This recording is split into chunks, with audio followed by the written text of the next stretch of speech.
The IAFF Fireground Survival Program has taught thousands of firefighters the essential self-survival techniques that make the difference between life and death in a Mayday situation.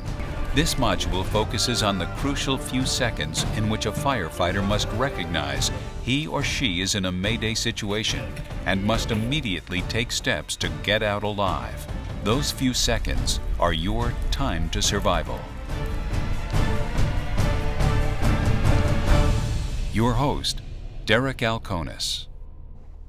In this module, we'll look at two actual Mayday incidents and connect the experiences of the survivors to recent research on fire behavior from Underwriters Laboratories and the National Institute of Standards and Technology. As the firefighters tell what happened to them, remember, we're not here to assign blame. We're here to learn from their experience. The first incident occurred in Winnipeg, Manitoba. On the evening of February 4th, 2007, in frigid weather, a fire started in a home on a quiet cul-de-sac in Winnipeg, Manitoba. The fire department responded quickly and attacked the fire. The homeowners were away. Their teenaged son, a daughter, and the family dog were already out of the house. Two crews under Captains Harold Lessard and Thomas Nichols, officers with more than 30 years of service each, were assigned to enter the house and search for fire extension and anyone remaining. Flames engulfed the garage where the fire started. The 6 firefighters searching the second floor encountered light smoke with fair visibility. But as they proceeded, the heat coming from the garage side of the house increased and the flashover occurred. Despite the -40-degree temperature outside, fire in the house reached more than 500 degrees Celsius, over 930 degrees Fahrenheit.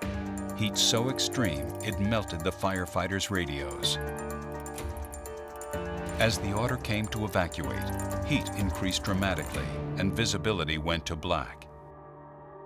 4 firefighters successfully escaped from the burning building. Captain Lessard was unconscious and pulled through a window by other firefighters.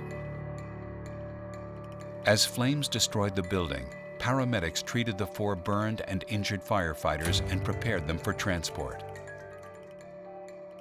Sadly, the 2 captains did not make it. The RIC team found the body of Captain Nichols on the second floor of the house. Captain Lessard never regained consciousness. Now, Lionel, you and Scott were assigned to search the second floor, is that right? Yes, we were assigned as a rescue, and we split up into a par 2x2. So we split up into 2 search teams basically up for the second floor. Right, so describe the conditions on the second floor when you arrived there. You know, tell us about the visibility. Tell us about the smoke conditions. Put us in your shoes. Basically, as we were going up the stairs, we noticed a lot of heat basically on our left side. Basically, that was the wall to the attached garage. But when we were going up, it was light smoke. We can basically see 4 to 6 feet in front of us with no definition. You can still see the lights on in the house, things like that. Now, were you on your knees or on your feet?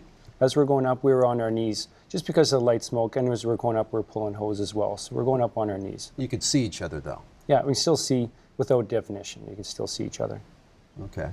So now, Dan, you've created these conditions in the lab, correct? With a fire on the first floor, with smoke, moving toward the second story. Can you tell us about that? Certainly. I mean, what Lionel describes is not unusual. The fire's in a remote part of the structure. Residential construction, plywood, oriented strand board, wood, gypsum board, things of that nature, they're really good insulators. They're very poor conductors of heat. You add interior finish such as carpeting and padding, again, really good insulators. So as a result, you don't feel the heat right away. And even if you had a thermal imaging camera that you were looking with, you might not be able to see a high rate of thermal flow through those insulating materials. So you could have flames on one side of the wall, but you could be in relatively cool, smoky conditions on the other side of the wall or on top of a floor that's burning underneath. Now, Scott, you were with Lionel on the second floor. Tell us about what you saw, what you felt. Well, we had entered a bedroom to do a primary search on the second floor, and I entered the room crawling. There was decent visibility where I could see maybe 5, 8 feet in front of me, light gray smoke. And so while I was doing the primary, I went around the bed and to the opposite side of the bed. And at the time, there wasn't a lot of urgency. Everything seemed like a normal search condition in a house where nothing unusual was to be expected at the time. Now, did you do something to determine how hot conditions were? Or you were inside there, and you were obviously conditions were tenable to the point where you guys could see each other, correct? And but how did you determine how hot it was? Well, there was a point where had finished the primary in the room, and I was crawling back towards Lionel, who was at the door with a thermal imager. And I had taken one of my gloves off and just stood up from my knees and extended my hand up as high as I could in the room to try to feel where the heat in the room was or where the thermal layer was in the room. And the heat was, it was hotter, but not anything alarming at that point. And so I put my glove back on and started crawling towards Lionel back at the entrance to the door. And that's when it started to go black. And did you hear a transmission about ventilation at some point? Yeah, we had heard a transmission that somebody had taken out a window and to start the positive pressure fan. And at that point, the incident command came back almost immediately and said, everybody out of the house, and to evacuate the structure. So things changed fairly rapidly shortly after that transmission. The Conditions. The incident commander said that he could see the smoke that had been exiting the front door of the house rapidly suck back into the house. And he said he thought it was a backdraft or a flashover. Now, Dan, tell us about what happens in this, the ventilation pass that occurred in this structure fire. Tell us about what the research describes this incident doing. It seems what the firefighters are telling us is that they had another room in the structure transition a flashover. So we have a fire that's building up in a space. It's producing a tremendous amount of on-burn fuel in the form of soot particles and on-burned hydrocarbon gases. And when those get to the point where they heat up enough and they mix with oxygen, they begin to ignite. And they turn a room from where you have a hot gas layer high in the room and a relatively cool layer lower in the room to burning floor to ceiling. And the energy that's produced, the heat release rate that's produced from that is tremendous. And then it starts to spread and flow following the path of least resistance through the building. And that's where issues regarding the flow path really come into play. And so if you're on the exhaust portion of that, between where the fire is and where the fire wants to go, that's a very dangerous place for a firefighter or anyone else to be. Now, Lionel, you noticed the changes also, and you got a thermal imager. Tell us what you saw in that thermal imager. Basically, when we first came in, we had light smoke. So I could see very easily through where Scott was. I could watch him as he's doing his primary, but then all of a sudden, we had the evacuation call come in. And then as he's coming towards me, it all went black, just like a shade that was being pulled down over us.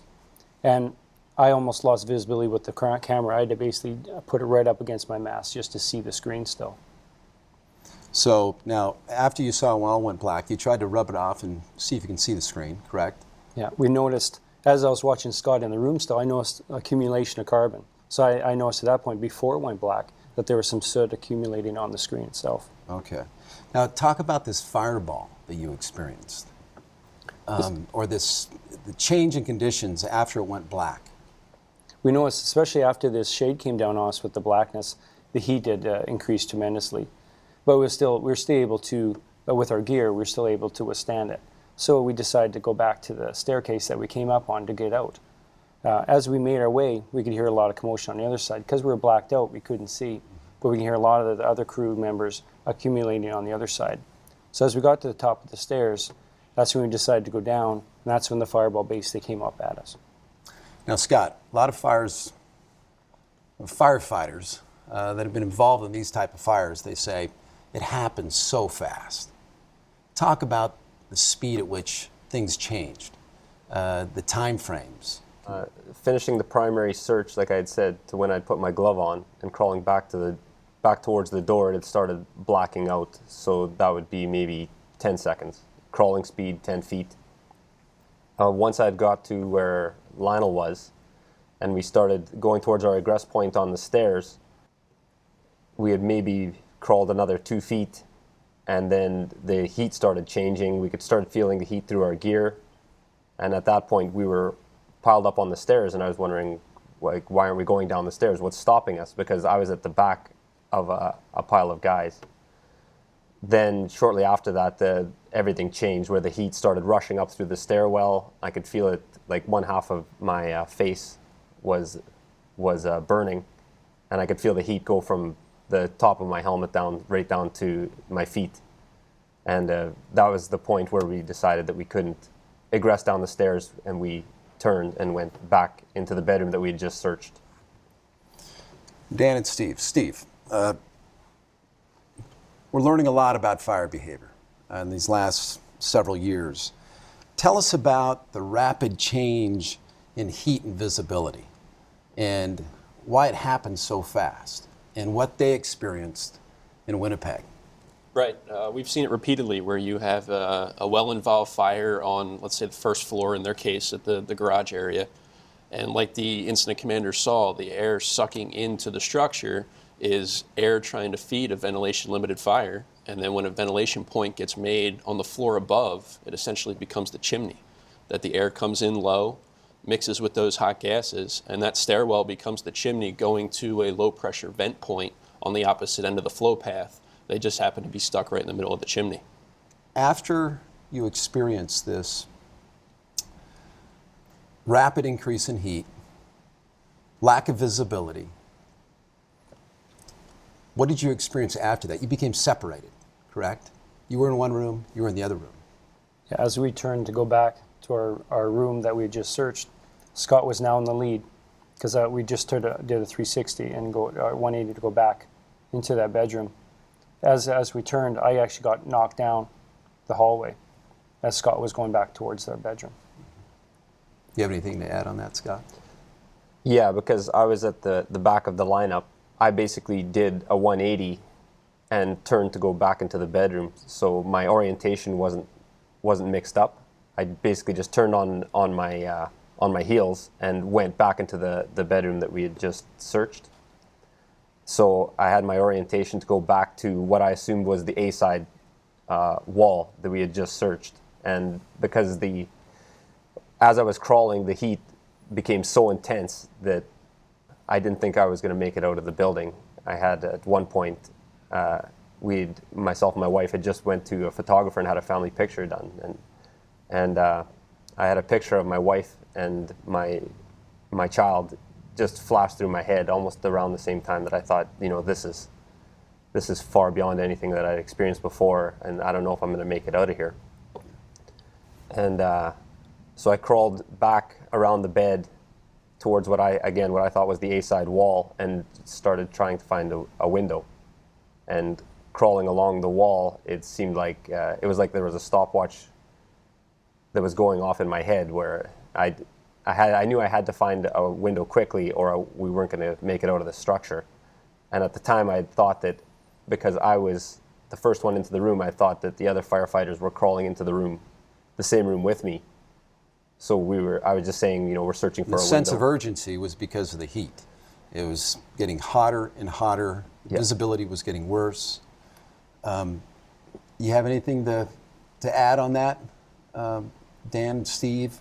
How things change so rapidly and how we can kind of wrap this up? And I mean, this is very similar to an incident that happened at Cherry Road in Washington, D.C., where 2 firefighters were killed and a third was burned, where, again, a room below flashed over. There was plenty of ventilation low. The hot gases came up the stairs. When they talk about how rapidly this transitions, with our fire models, we determined that the flows were traveling between 15 and 20 miles an hour, and there weren't a lot of flames. There wasn't a lot of light to help them see.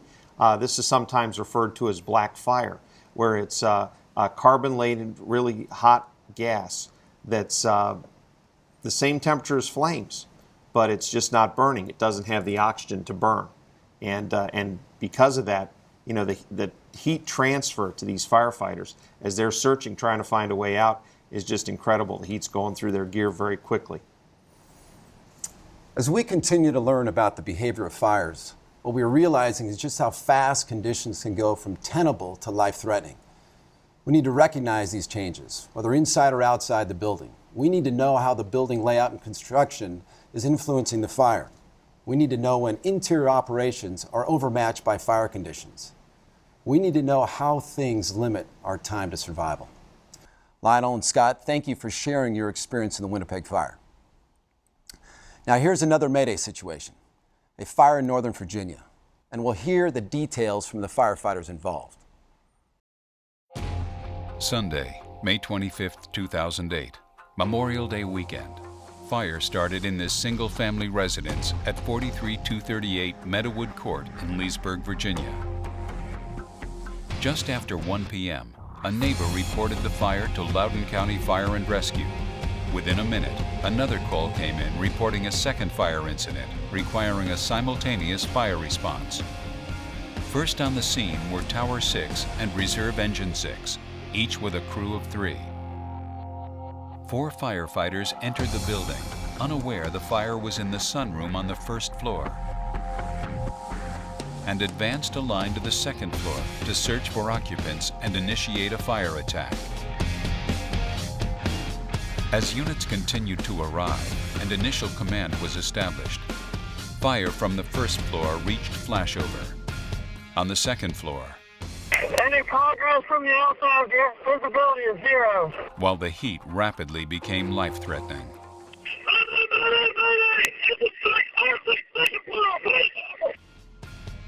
Through a coordinated rescue effort and the training and professional composure of the trapped firefighters, all 4, although badly burned and requiring hospitalization, came out alive. Command allowed.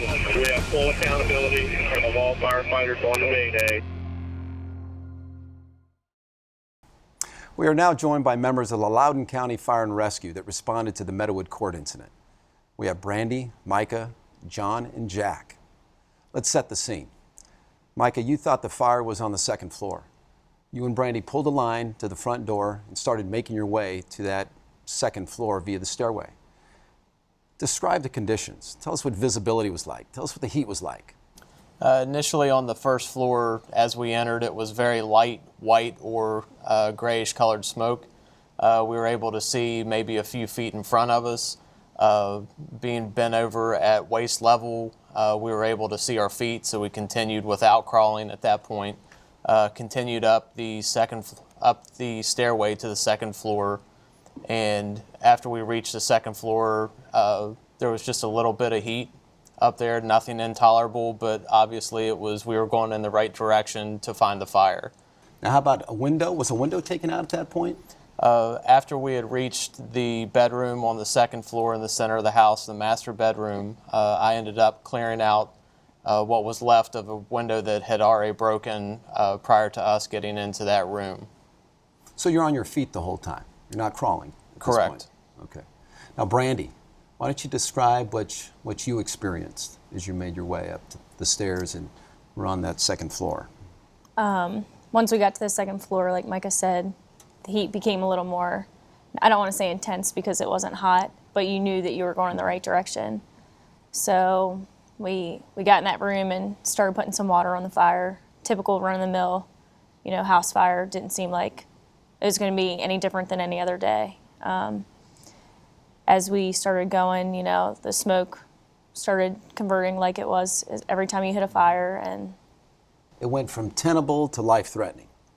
And can you recall how fast that happened?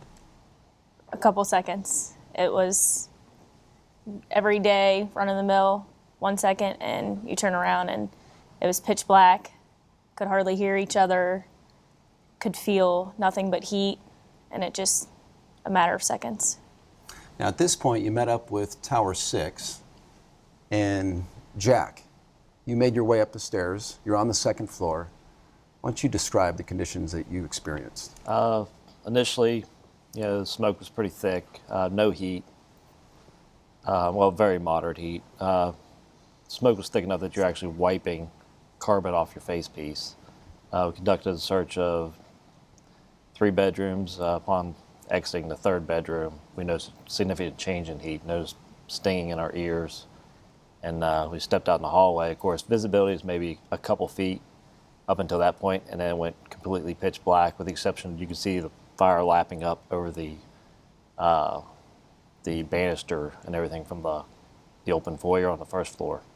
At which point we, myself and John, went to the master bedroom to meet up with the engine to try to get their hose, get protection from the hose line. And it was the time it took us to travel the 3 or 4 feet between the two doorways. It put us on the floor. So at this point, you're crawling. Yeah, at this point we're flat on our stomachs. And you'd already searched one room. We'd searched 3. And then at some point, you call a mayday. Correct. Tell us about that. It was right after the flashover. The engine crew had exited the bedroom and made it back to the hallway. John and I became separated in the bedroom due to we just went opposite ways in the doorway. One of us went left, one went right to get out of the middle of the door. Ceiling came in between us, separating us, both of us. At which point, conditions are unbearable. I feel my hands burning, feel, just unbearable pain. And I knew right then that, we were in trouble, but it took, 3 or 4 seconds to get your mind wrapped around what just happened. So initiated a mayday, and then... now at this point, you're separated. So Yes. John, you're on your own. Tell us about your experience. Now you're separated from the firefighter you entered the building with. Right. And tell us about what you saw, what you experienced, the equipment that you had. After we, like Jack said, after we got done searching the 3rd bedroom, when we went into that bedroom, he went to the left, I went to the right, and I noticed that front window had been taken out in the front and that there was a ladder there. And when I turned around, that's when I was met with the smoke conditions that went, black. I couldn't, before I could see Jack about 3 or 4 feet from me, and then there was, you couldn't see your hand in front of your mask hardly. And the heat was definitely rising. So I told Jack we need to get the others need to get out of there. And as we exited the bedroom, I said we noticed the fire coming up from under the banister. There was a little bit of a corner there that Jack rounded to get to the master bedroom, and before I got around the corner, that's when the stairwell flashed and literally dove into the bedroom. I believe Jack went to the left and I went to the right. So at this point, this is after you had called the mayday, right? Now No, this is prior. This is just prior to the mayday. Right. So you had to call this mayday, but there was something that happened with Micah's. At that point, I hadn't met up with the engine company yet, so we were still separated from each other as crews as well. Okay. And you decided to call the mayday. Correct. And now somebody's handy-talkie went down. Somebody's radio went down. Was that you, Micah? Yeah, Okay. that was my radio. I tried to transmit a mayday, and I couldn't because my fingers were actually melting into the lapel mic. So that's when I'd heard Jack talking. I actually instructed him, unbeknownst to me, that he had already started the process to call a mayday. So it was so hot that your radio was no longer functioning. Correct. Now, Jack, you talk about this orange fireball coming up from downstairs and the amount of heat that you felt. Just discuss that a little bit. Best way to describe it is I was looking through a real dark tinted window directly at a fireplace. That's all you saw was just complete blackness with this real deep orange just glow just everywhere. It's kind of, I guess, hard to describe other than, it's just no matter where you looked, it was there. Dan and Steve, what does the research tell us about these type of fires? Describe what you're doing in the laboratory and what we can learn from those experiments in this type of incident.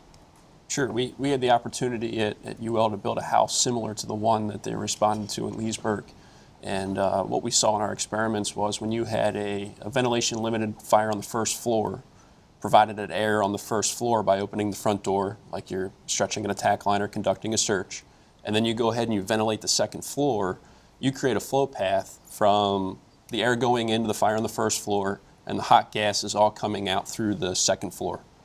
And with the modern layout of houses, what they experienced was this open foyer and the open floor plan on the first floor. Once that fire was able to break in to the first floor through the sunroom area and get fed by the air on the first floor, all the flow paths they were stuck in the middle of on the second floor with all those open windows allowed that energy that was being created to flow up that foyer and out past them. So there was really little they could do to get any refuge other than maybe getting behind a closed door. Now, as all this heat is building inside that house, I know, Micah, you make it to that would be the Charlie side of the house, and you find your way to a bedroom. Describe conditions in the bedroom and what went on from there. Conditions inside the bedroom, to me, weren't any different than they were inside of the hallway that we had to travel down to get to the bedroom. Visibility was still pretty much zero. Even though we had hand lights and such, you couldn't see your hand in front of your face. The heat that we had actually been in getting to the bedroom had actually, what I would describe, saturated our turnout gear. And I couldn't tell you whether the heat was getting worse or getting better as we crawled further on, because every time you were moving, your gear was actually touching your skin and burning you each time that we were moving. So it seemed like it took 30 minutes for us to go the 15 feet probably from the doorway to get out of the house. Okay, we need to get a little bit of clarity on the gear. Dan, I know you've done some research on turnout gear and its ability to collect this heat. You know, based on what they experienced at the Meadowood fire, what can you tell us about turnout gear and it being able to collect this heat? I mean, that's how turnout gear protects you. It slows down the thermal wave from hitting your skin, and the way it does that, it's a great insulator. So it starts to store energy. It starts to hold that heat. And as Micah described, it seemed like their gear was saturated. Well, it had stored all the heat it could. That thermal wave front was now coming through their gear, through their station uniform, and touching their skin. And as they moved around, the gear's actually being compressed on their skin.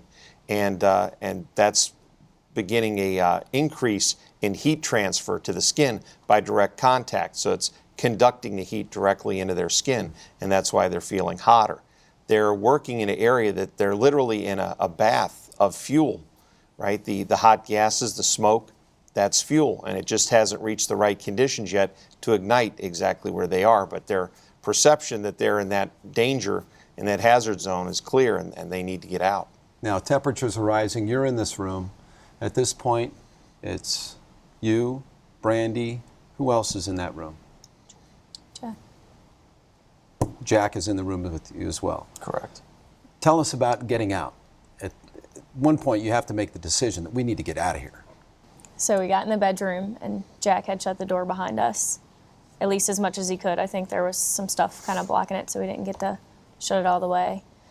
Seemed like it took forever just for us to find a window, because we couldn't find the window at first. And then all of a sudden, we heard glass breaking. It seemed like it was a mile away because it was so hard to hear. But it was just that sound that we were looking for, I guess. And we heard the glass breaking, so we started our way towards that window. And it was actually Technician Yoder that was driving Reserve Engine 6 that day that was through the ladder, that was breaking the window with the ladder. So we got to the window, and I think we started just trying to break the window with our fists and whatever tools that we did have. And then it was time to go. And I got shoved out the window first. It wasn't really a decision. It was, Brandy, you're going, and they threw me out of the window. As I came out the window, I was going head first towards the ladder, grabbed a hold of it with one hand, but since I was getting shoved out, kind of missed it a little bit. So I was actually hanging I from think the they were window. helping you out. Yeah, they were. They were. It was just one of those moments. Yeah. Now, John, you're in another room. Yes. And you went out just prior to them. You didn't know that at the time. Right. But tell us about that experience. After, the debris fell and me and Jack got separated, I realized, I'm not going to be able to get out this way. So I more or less found a wall, and I knew about where I was in the house and knew which direction I needed to go. I followed the wall around and ended up in the master bathroom. When I got in there, the heat was a little bit better, not a whole lot. I found a light area in the smoke, so I found a window. I took my tool and was trying to break the window out. It wouldn't break. We found out later that it was a type of safety glass. And then I, had to make the decision there. I was like, okay, it's either keep working in this window or, I got to find another way out. So I go back into the master bedroom and, crawling along, and I come up to a window that has got fire on the other side of it. So I know it's coming up the back side of the house, or it's at least on the exterior somewhere. And so I decided not to take this window for fear that it would light the room off that I was in. The window that I finally found, I took out, and with the heat being as tense as it was, I ended up just diving out head first. I took a single-story fall down to the deck on the back of the house, which was on fire, and rolled through the railing of the deck and fell another story to the ground. Now, Dan, the speed at which these fires develop, how rapid the conditions change, is pretty consistent when you talk to the Winnipeg firefighters, when you talk to the firefighters that experienced this Meadowood incident. Talk to that. How much time do we really have to recognize conditions rapidly deteriorating and us making the decision that we need to get out? What you see in the UL tests and in the NIST tests, as well as these, and it's reflected in these instances, is that the fire is developing over a period of time. And it's developing into a condition where it's a very fuel-rich condition. So we've got fuel in the form of smoke, we've got heat that's being built up by the fire, and the only thing that the fire needs to really accelerate and ramp up and develop at a high rate and transition to flashover is more oxygen. And as doors are being opened, as windows are being opened, as the flow path is being developed and the flow path itself becomes more efficient, you start to see the fire act as a pump very efficiently, pulling in that fresh air and transforming that oxygen into energy and increasing the heat release rate. And so these things can transition very, very quickly in just matters of seconds once they reach that point. Well, Steve, your research at UL has discovered a lot of interesting things lately. And if you can kind of share with us what we can learn from some of the experiments that you've done on ventilation. Sure. I think we've talked about a lot of the important pieces. I mean, flow paths is absolutely important, understanding where the fire is getting its air and where it's going to send the hot gases. Coordination, the ability to combine fire attack with ventilation is extremely important. The ability to use your hose line to take away more energy than the fire's creating, otherwise you're going to lose the battle. Talk about using your hose line to take more away. Sure. It's in the way your hose line works, you apply water to the fire and it's going to absorb the energy, transition to steam, and suppress the fire. When the fire is as advanced as these guys found, that they had a large fire starting on the outside, which was essentially burning uncontrolled. And when it broke into the first floor and came up to them on the second floor, they've got a 10 to 15 foot open foyer that they can't put water onto the seat of the fire. They can't have their hose stream turn the corner and go back down to where the fire's coming from. So their hose line in that case, even in addition to it burning through, didn't have the ability to take away the energy the fire was creating, and they were forced out. Well, thank you all for sharing your research and your Mayday experience with us. The take-home message: fire conditions can change in seconds. Everyone on the fire ground needs to continually size up conditions. Keep your head up, assessing the smoke at all times. While inside and outside, look for changes in volume, velocity, density, and color. Personnel inside and outside need to report what they see. All fires provide clues, but we need to recognize them. Don't allow yourself to be so focused on fighting the fire that you fail to notice a change in conditions. Remember, a fire continues to grow as you seek to find it. Give yourself the time to survival. In a companion module, Survival Mindset, these same firefighters talk about their Mayday experience with survival expert Lawrence Gonzalez, author of Deep Survival: Who Lives, Who Dies, and Why.